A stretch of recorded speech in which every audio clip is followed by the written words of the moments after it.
Welcome to this episode of Basketball Street Beat. We are following up a recap of the Simi Finals and then giving a little preview and our expectations for the conference finals. All that coming up.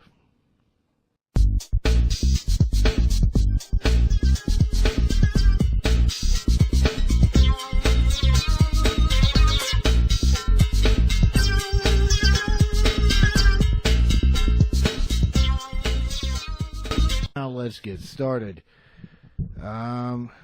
So the semifinals, you had the 76ers and the Raptors go to 7. Nuggets and Trailblazers went to 7. Bucks totally kicked ass. Definitely. 4-1 on the Celtics. Celtics won the opening game and then did nothing. And then finally, the Rockets once again lose to the Warriors. The Rockets pretty much choked and collapsed in Game 6, even after KD got injured in Game 5. Just go to show how good the Warriors are. But, there's a lot of talks about the Blazers being a team that can match up with the Warriors. Just look at how well the Blazers have been doing during the playoffs, how well they play team ball. It's fair, the way Damian Lillard's been playing, the way C.J. McCollum's been playing, having their grunt in his cancer, who I call their grunt. He's the guy that gets in the trenches and does all the dirty work for the Blazers in the paint. They're saying the Blazers can really give the Warriors a run for their money in this series.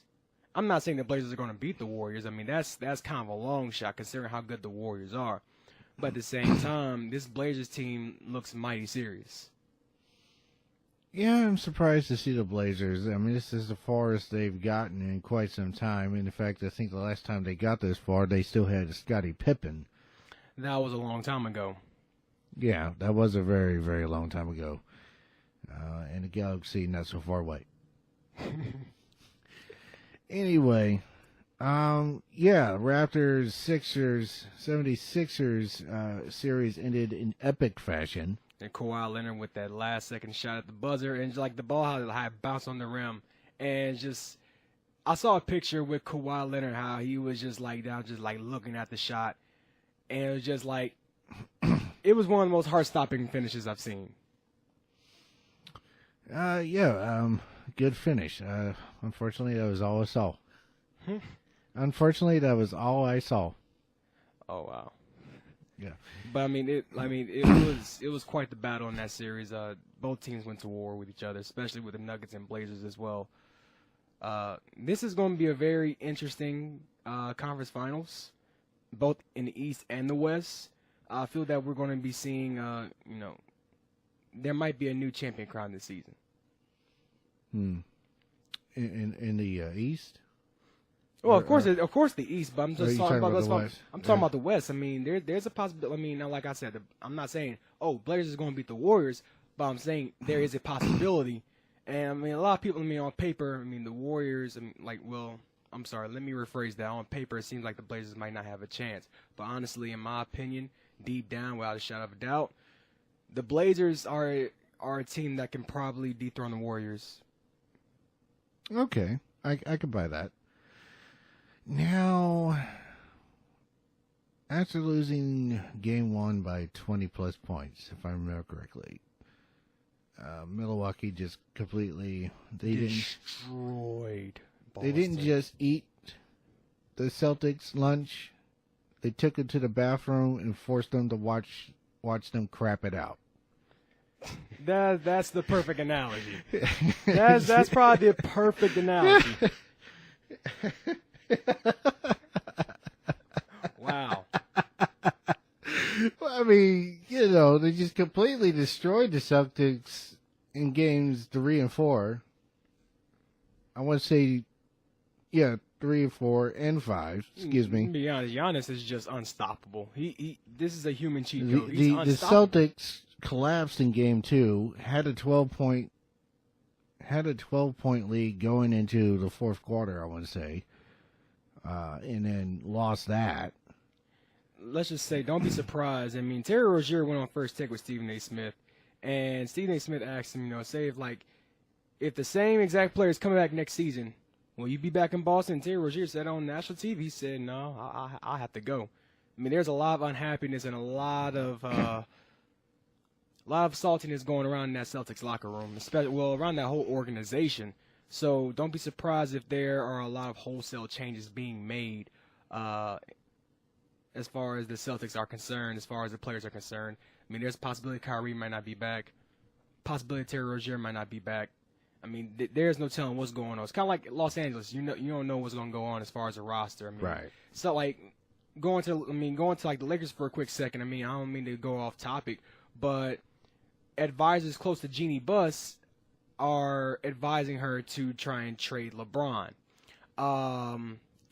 First things first, LeBron is a player you do not want to trade. LeBron is a once-in-a-lifetime player. Why would you trade LeBron? You already lost Magic Johnson, and he didn't even tell you. He just went on, on TV and said that he's stepping down. Jeannie Buss didn't even know about it, which was shocking because Magic Johnson and Jeannie Buss are like this. And let me go ahead and stop talking about the Lakers because I'm just going straight way off topics, way into Netherlands.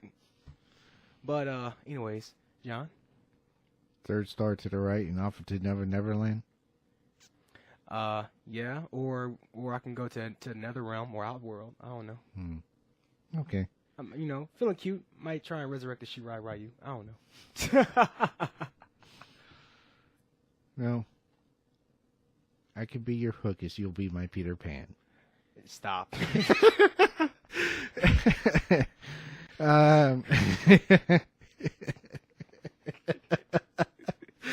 Oh, Lord. We crack up all day. Mm-hmm. Well, yeah. I'm especially wanting something to laugh about after my recent health issues. I mean, you just take it one day at a time. Yeah. I mean, that's the best thing to do, especially when you're going through a trying time. Mm-hmm. Pray. Look, when you're going through a trying time in your life, pray and take it one day at a time. So, Bucks, Raptors, is there any hope for Toronto? Oh, definitely. I mean, I honestly, due to Toronto's, as far as their experience in this type of setting, and the way they've been playing ball, and I do give the Raptors a slight edge in this series. I mean, this is one of those series that can go either way. Okay. And I wouldn't be surprised if the Raptors won. I wouldn't be surprised if the Bucks won.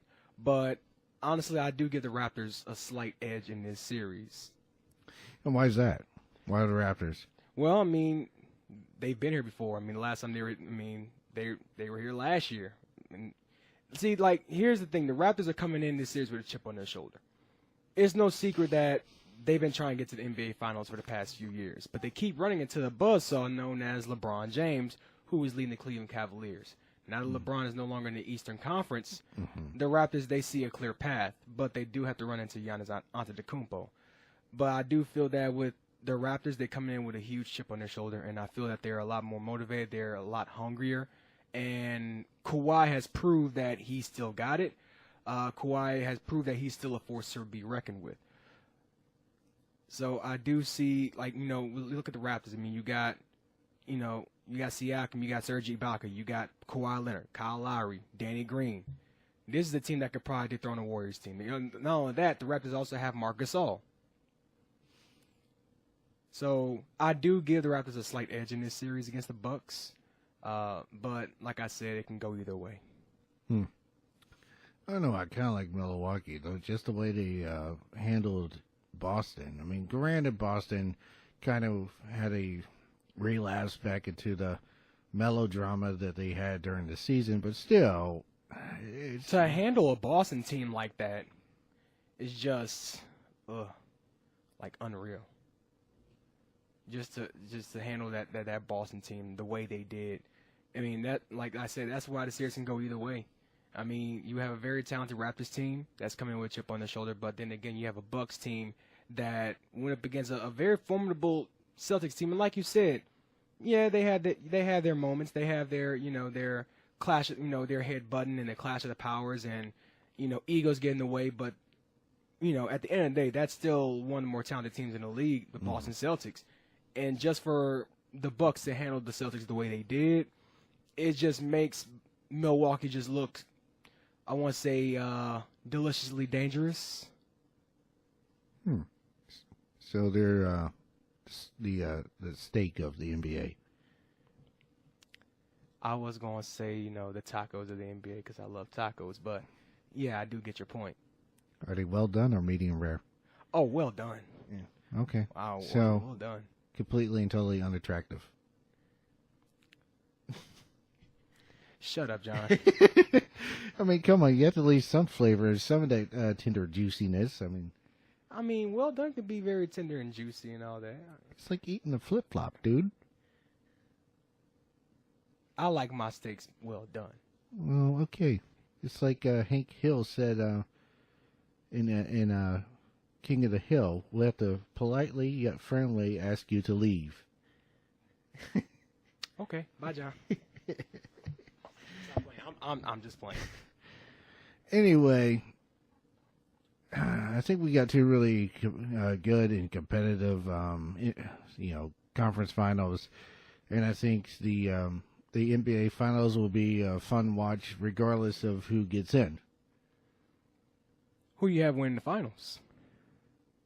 I'm going Bucks Warriors. Okay. I'm gonna go Raptors Warriors. Raptors and Warriors. I do feel like I said, the Blazers are going to give the Warriors everything they can handle. I do see the Warriors and Blazers. Don't be surprised if they go Game 7, because Game 1 is tonight between the Blazers and the Warriors, and this is going to determine how the whole series goes. In order to beat the Warriors, if you want a fighting chance against the Warriors, you have to take one in the Oracle Arena. No ifs, ands, or buts about it. No exceptions. Right. So, I mean, I think KD is still out with an injury, I believe, if I'm not mistaken. Yeah, quad injury. So they haven't said he's coming back yet. So if the Blazers want a chance in this series, their window is now. It's a slim window because there's no telling when KD's coming back. If the Blazers want a chance, they have to win tonight, Game 1. That's going to set the tone for the whole series. I can see what you're saying, but I could also say, Boston won Game 1 convincingly, and I'm thinking about the last time 76ers were in the finals. They beat the Lakers pretty handily in Game 1 and then lost 4 straight. True, but I mean, you're looking at a Blazers team that's all on the same. They're on the same page as a team. They're on the same sheet of music, and that's why I feel like it's different. I mean, yeah, with Boston, they took Game 1. They had a lot of momentum, and then Milwaukee handled them in 4 straight games. Well, you got to look at Boston. It's a team of egos. Too many alpha personalities. With the Blazers, they are on one accord. So that's why I feel Game 1 is going to be important for them tonight. If they lose tonight against the Warriors, I mean, not the end of the world, but they would have to win at least one game in the Oracle. Yeah.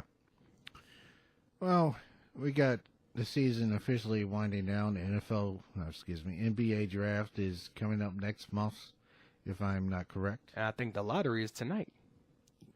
Yeah, the lottery is tonight. I forgot entirely about that being tonight. So, spoiler alert, whoever does land the number 1 pick, let's just say that's where Zion Williamson is going to go. So ESPN and all sports media outlets are going to say, well, Zion Williamson will be going here, Zion Williamson will be going here, Zion Williamson will be going here, there, and everywhere. But also, whoever does get the number 1 pick tonight in tonight's lottery, don't be surprised if you receive a call from the New Orleans Pelicans. Just saying. So what are the odds that somebody has a miscommunication, sort of like back in when Tampa Bay drafted the wrong person that they wanted? And let's just say that whoever has the number 1 pick gets confused and drafts Usain Bolt. I think that is highly unlikely. Let's just say that there would probably be a fight between two organizations. Because I'm just saying, if I'm the New Orleans Pelicans GM, to make sure that I don't get shortchanged, if I want to trade Anthony Davis for number 1 pick in the draft, that's if the Pelicans do it. I don't know if they are going to do it. These organizations are not the smartest people. I'm just going to keep it at that. I'm going to go like, hey, let us have number 1 pick in the draft, and we'll give you such and such and such and such. You give us such and such and such and such. Mm-hmm. just to make sure there's no confusion. I wouldn't wait till the draft to go ahead and trade him, and next thing you know, you end up with somebody you don't want. Well, it has happened before, and it can always happen again. Oh yeah, definitely, it can. That's why you got to be on your P's and Q's early. So what do you think? Okay, let's just say they don't trade the number 1 pick. What if they pull a Eli Manning, Phillip Rivers? Draft and trade. I see it very unlikely to happen. I mean, whoever gets number 1 pick is going to get Zion Williamson. That's no secret. But I don't see a team trading away Zion Williams. I mean, yeah, the number 1 pick has been traded away before. I mean, New Orleans did before with Nerlens Noel. I mean, they traded Nerlens Noel to the 76ers. So, I mean, it's happened before, but I don't see this happening. With Zion Williamson, this is another once-in-a-lifetime player. I mean, dude is 19 years old, and he's bigger than Rob Gronkowski. He's 6'8", weighing about 280 pounds. Now, who was the last NBA player with that type of genetic build, that genetic makeup? Like, that's unheard of. The only one closest to his genetic build would be to his build and his make would be LeBron James. But LeBron, he's 6'8", weighing what, 250, 245? Something like that. Zion is almost 300 pounds at 6'8". Like, he is solid built. I haven't seen an NBA player built like that. I mean, yeah, you had Shaquille O'Neal, but the thing is, Shaquille O'Neal's 7 foot tall. 7'1", give or take. Okay. So I don't see a draft and trade happening with Zion Williamson unless the team with the number 1 pick receives an offer that they cannot refuse. But for Zion Williamson, you got to put all cards on the table. Well, I was thinking in regards to Anthony Davis. That's a possibility. Because, I mean, with Zion Williamson, I mean, with any draft pick, you don't know what type of production you're going to get out of this guy. I mean, yeah, you've seen the film from college, but it's a whole different atmosphere whenever you switch from college to professional. So you have some of the best players in the history of college ball, but they don't pan out in the league. There's no telling how. I mean, Zion Williamson could be, a great investment, or he could be an absolute bust in the NBA. It can go either way. He's a draft pick. He's going to be a rookie. So basically, that's the unknown. You have Anthony Davis. He's one of the best centers in the league. He's one of the best big men in the league. You know what you're going to get out of him. He's still young. He's in his prime. So I can definitely see a team wanting to trade away Zion Williamson to get Anthony Davis, because at least you know for certain, without a shadow of a doubt, what type of production you're going to get out of your investment. Okay. Well, I think that's all we got for now. With this, like I said, the season winding down. Anything else? Anything else? I think would just be rambling at this point. Yeah. So thank you for watching Basketball Street Beat. John, he's about to go recruit some people for the Linquay. I'm about to go see if I can take out all of our world and see if I can bring back Scorpion and She-Ra Ryu Clan. I don't know. Look, I'm sorry. I've been obsessing over MK11 lately, so y'all gotta forgive me. Okay. All right. Oh, by the way, I'll have my eggs sunny side up. Oh, your eggs sunny side up? I like my eggs scrambled. Okay. Just like your brain. Bye, folks.